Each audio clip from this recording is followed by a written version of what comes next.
এই হিসাবটা কোন জায়গায় রাখছো? পাশের 20 টাকা।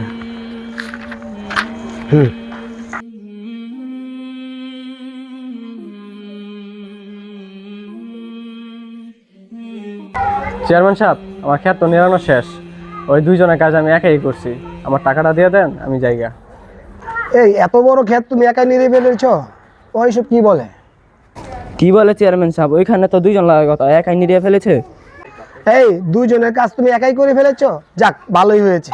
যাও, 2 দিন পরে দেখা করো। 2 দিন পর না চেয়ারম্যান সাহেব, আমার টাকা আজকেই লাগবে। আজকেই আমার টাকাটা দিয়ে দেন। হাতের অবস্থা সবসময় ভালো থাকে না। এখন হাতে টাকা নাই, না হলে তো কামলা দিয়ে কাজটা আগেই করাই ফেলাইতাম। তুমি তো হাইট ধরে আসলা, ক্ষেতটা নিরাই দিলা, 2 দিন পরে টাকা নাও।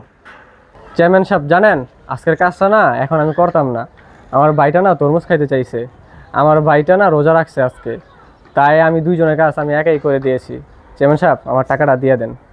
কি রে, তুই চেয়ারম্যান সাহেবের মুখে মুখে কথা কস, তারা একবার বলতে শুনোস নাই?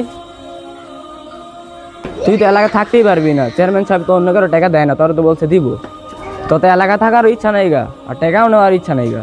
তোর চেয়ারম্যান সাহেব কি কইছে শুনোস নাই? এখন দাঁড়ায় আসছিস, যা।